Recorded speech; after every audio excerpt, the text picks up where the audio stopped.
Nomor 125 ujian saringan masuk STAN 2016. Blah blah blah write a novel because he had no ideas to make a novel. A. Rihanna never did. B. Did Rihanna never? C. Rihanna never does. D. Never did Rihanna. Oke. Jika kita melihat pilihannya, kita bisa langsung menjawab bahwa jawaban yang tepat adalah D. Never did Rihanna. Ini adalah jenis soal yang bisa kita jawab hanya dalam waktu sedetik saja jika kita sudah mengetahui materinya atau sudah terbiasa mengerjakan tentunya. Oke, sekarang kita akan melakukan pembahasan. Jadi, nomor 125 ini masuk ke materi inversi. Apakah itu inversi? Oke, jadi inilah pengertian kalimat inversi. Kalimat inversi adalah kalimat yang memiliki pola susun terbalik dari pola normal. Pola normal kalimat biasanya terdiri dari subjek plus predikat plus objek. Kemudian jika pola inversi terbalik, yaitu predikatnya mendahului subjek, jadi predikat baru subjek. Atau pengertian yang kedua, kalimat inversi adalah kalimat yang predikatnya mendahului subjek. Ini kita contohkan kalau dalam bahasa Indonesia dulu untuk mempermudah. Nah, subjek itu kan biasanya terdiri dari noun, nama orang misalnya. Misalnya, Doni works hard. Nah, di sini yang menjadi subjek adalah Doni. Ini adalah subjek, works-nya adalah predikat.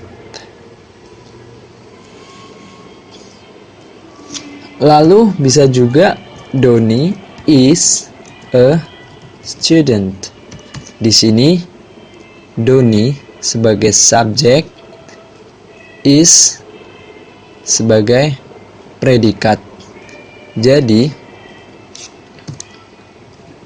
predikatnya itu bisa berupa verb atau auxiliary. Nah, tentang auxiliary nanti akan kita bahas setelah ini. Jadi sekarang sudah paham apa itu subjek dan apa itu predikat. Contohnya ini, Doni works hard, Doni is a student. Nah, kalimat akan menjadi harus diinversi itu ketika ada beberapa syarat. Syarat yang pertama apabila diawali dengan ekspresi negatif. Jadi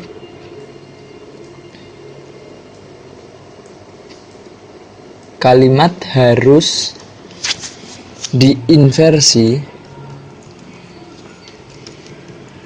jika diawali dengan ekspresi negatif. Nah, jadi ingat lagi, kalimat dalam bahasa Inggris itu harus diinversi jika diawali dengan ekspresi negatif. Nah, apa itu ekspresi negatif? Nah, ini adalah beberapa contoh ekspresi negatif. Ada at no time, barely, hardly, nowhere, no sooner, never, never again, not one, not only after, only rarely, seldom, dan lain-lain.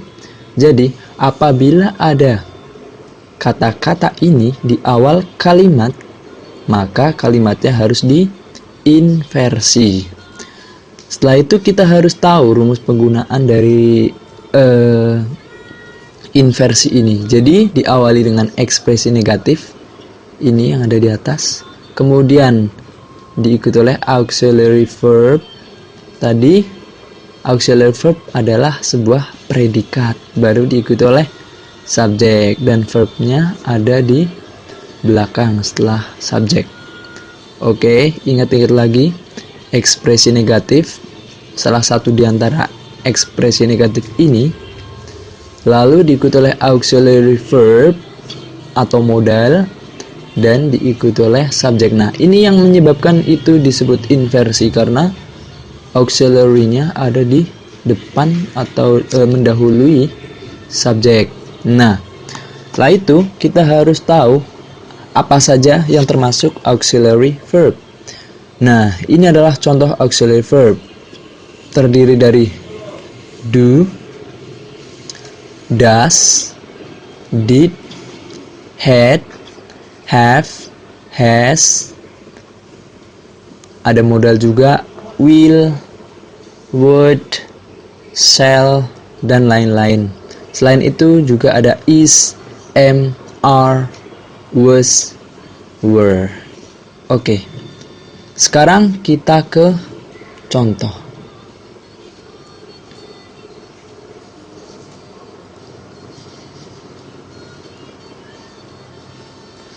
Contohnya adalah ini.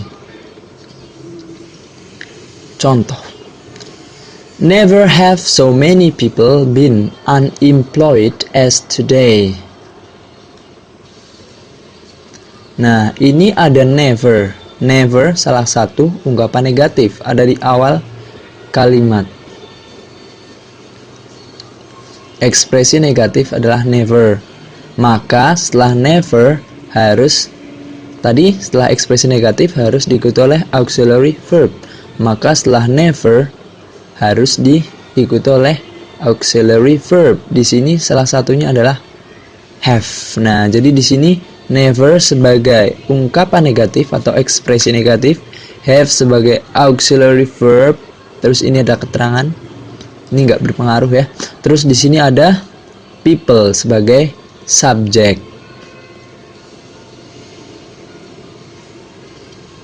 Oke.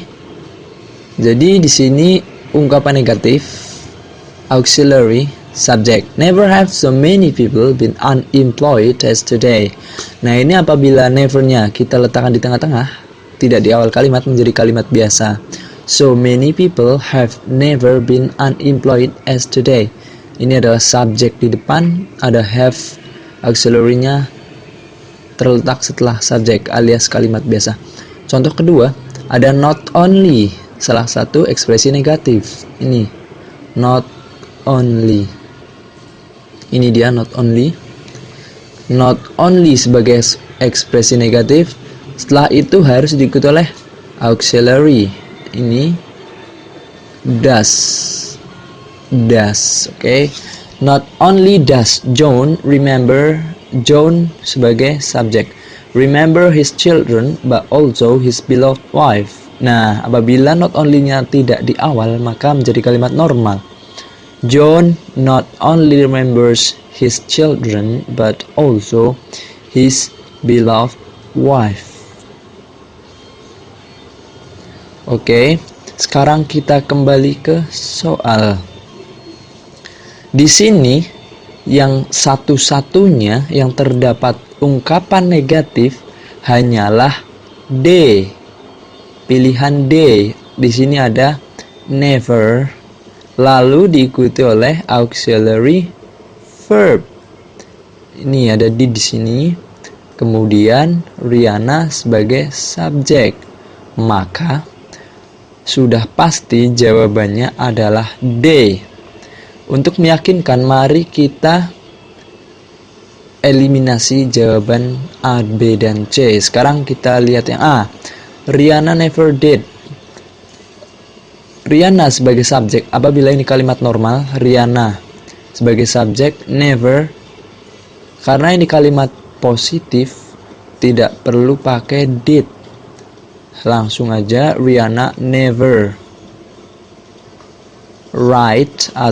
never wrote, karena ini udah past, never wrote a novel because they had no ideas to make a novel. Jadi ini salah. Kemudian apabila kita pilih B, did Rihanna never write a novel because she had no ideas to make a novel, ini akan menjadi kalimat tanya karena auxiliary-nya ada di awal. Salah.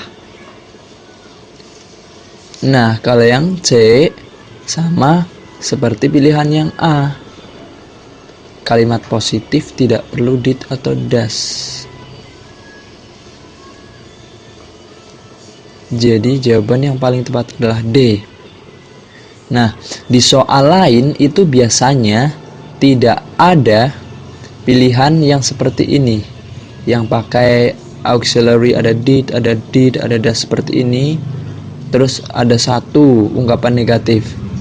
Jadi untuk memudahkannya gampang sekali, karena di soal lain tidak mungkin ada pilihan seperti ini. Misalnya never did Rihanna, itu nggak mungkin. Jadi teman-teman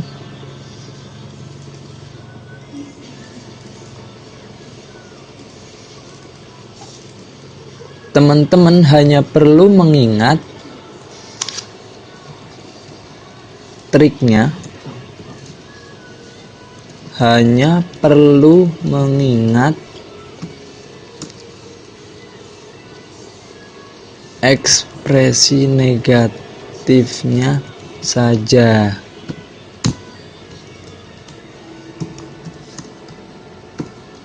Jika di soal ada pilihan yang salah satunya ada ekspresi negatif di awal, maka pasti itu jawabannya.